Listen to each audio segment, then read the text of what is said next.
Think alouds are wonderful ways to help readers clarify their understanding of a text.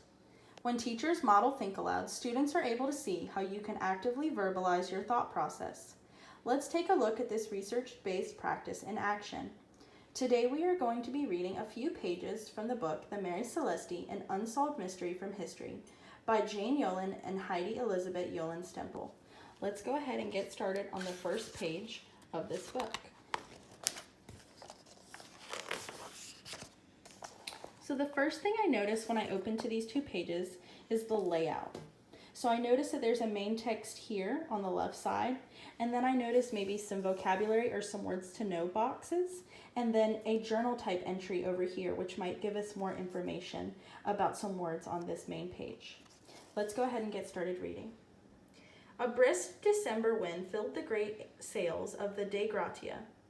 She had left New York on November 15, 1872, to cross the cold Atlantic with a cargo of petroleum. So I know, looking at this date, that this story happened over 100 years ago. I'm also wondering what the Dei Gratia is. So let's go ahead and look over here at our words to know boxes in this journal entry. It tells us right here that the Dei Gratia is Latin for by the grace of God. The ship was a Nova Scotian brigantine owned by George F. Miller of Bear River, Nova Scotia. Do you know where Nova Scotia is? No. So Nova Scotia is actually a part of Canada, so it's north of where we live. I'm also guessing that a brigantine is a type of ship, which it tells us right here. So let's go ahead and go back. I also noticed that it uses the pronoun she. What do you think she means in this context? Probably the boat. Good. So she is referring to the ship that we just talked about, the Dei Gratia. I also noticed the word petroleum when I was reading. Petroleum is a word that I've seen before, but I don't really know the meaning of, so I'm going to go back to my words to know box. So it tells me that petroleum is a crude oil before it has been refined for use. So that's what they are carrying, that's what it means by cargo, on their ship. Let's keep reading. It was a long trip, many days on an empty ocean, and nothing to look at but the thin line between sea and sky.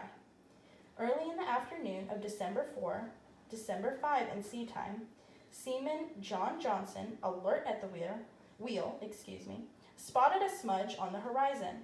He called out excitedly, "Captain Morehouse, sir, there is something coming toward us off the port bow." So there's a couple things that I notice here. First, I noticed this part where it says sea time, and I don't really understand why the time difference would be different.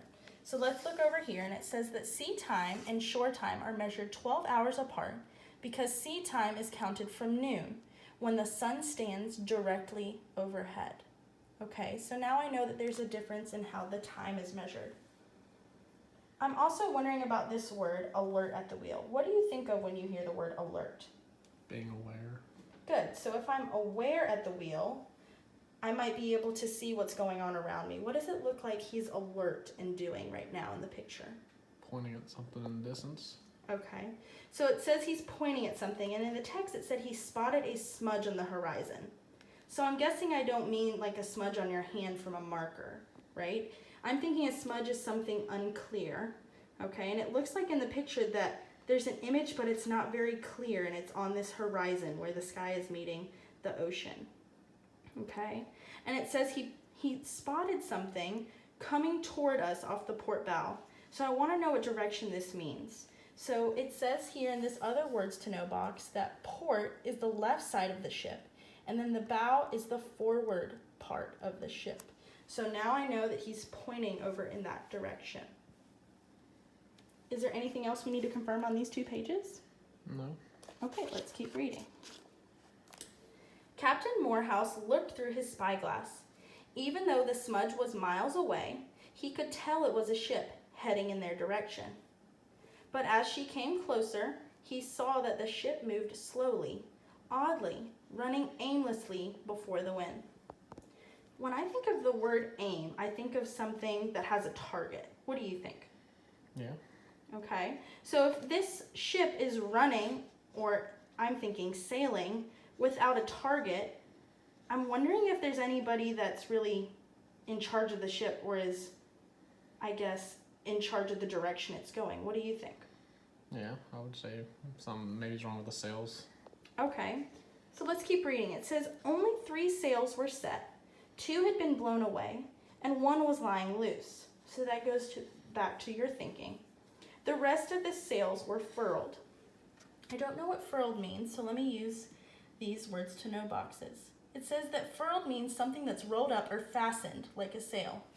So maybe you're right. Maybe there isn't a crew that's really attending to these needs of the ship. Several of the De Gratia's crew gathered at the rail to watch the oncoming brig. I'm guessing that means a ship. And it tells me right here that it's short for brigantine, or a 2-mast ship. They all knew something was wrong. As a reader, I think I want to pause here and make a prediction. So I'm thinking you're right. I think that maybe there's nobody that's in charge of the ship. Maybe the crew is nowhere to be found because it looks like the ship doesn't know where it's going. All of the sails aren't out, and it doesn't look like there's a direction for the ship. What do you think? Yeah, I would say the same thing. Okay, let's look at this journal entry and see if there's any other information we need to learn before moving on. When sailors see a ship sailing toward them, they can tell by the way she is moving whether something is wrong. If she yaws badly, swinging erratically to the right or left, sailors can easily see there is a problem, even from far away. They can also note if the sails are properly trimmed for the amount of wind that is blowing. Okay, so these sailors know that something's wrong based on the swinging erratically of the right to the left of the sails. So, do you have any prediction on what else is going wrong, or do you think it has to do with the crew maybe missing? Probably could be with the crew missing. Great. So let's go on to keep reading. Thanks for watching.